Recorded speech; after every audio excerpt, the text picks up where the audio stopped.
Hello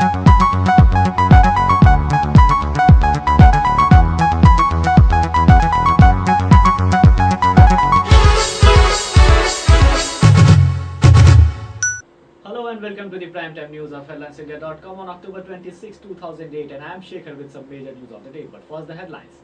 Prime Minister appeals political party and people not to break social cohesion. A.K. Antony admits that air defense gap is government's failure. Sri Lanka's special envoys arrives India to hold talk on Tamil issue, and director Santosh Sivan to make sequel of Hello. Now the news in detail. Prime Minister Manmohan Singh has appealed to all the political parties and people not to work against unity, integrity and social cohesion of the nation.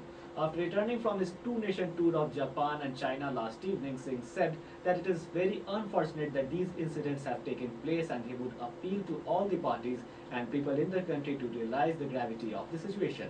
He said that any regional or animosity is an act of disservice to the nation. On his road to India, he also expressed grief over the pulling out of nano factory from Singh and said it was a very sad experience. Defense Minister A.K. Antony today admitted there was a failure on his ministry's part for not providing the necessary radars and equipments on time to the Indian Air Force. He said that he did not deny the fact that it is because of government's failure in providing radar and necessary equipments for that the Air Force is facing problem. However, the minister tried to shift the blame for the failure to erstwhile Congress and NDA government, pointing out that India had lived with the lack of radars for the last 17 years. Well, it's time for a short break, but we'll be back in a moment. Stay tuned.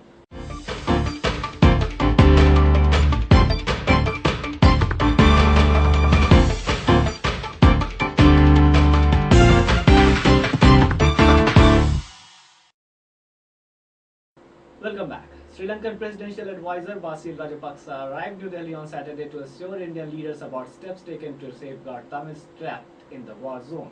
Rajapaksa will hold talks with External Affairs Minister Pranab Mukherjee on Sunday on the situation in Sri Lanka in the light of the military thrust against the LTTE. He will also meet National Security Advisor M.K. Narayanan and Foreign Secretary Shiv Shankar Menon and discuss with them Colombo's perspective on the military action. After the mild success of Tahan, filmmaker Santosh Sivan is now planning to make a sequel of his previous children's film Hello. The director said he met all the kids from Hello recently and suddenly thought of making a sequel of the film depicting its character life after 12 years. Well, that's all for now, but for more news and update, keep lying on to our website headlinesindia.com. Goodbye and take care.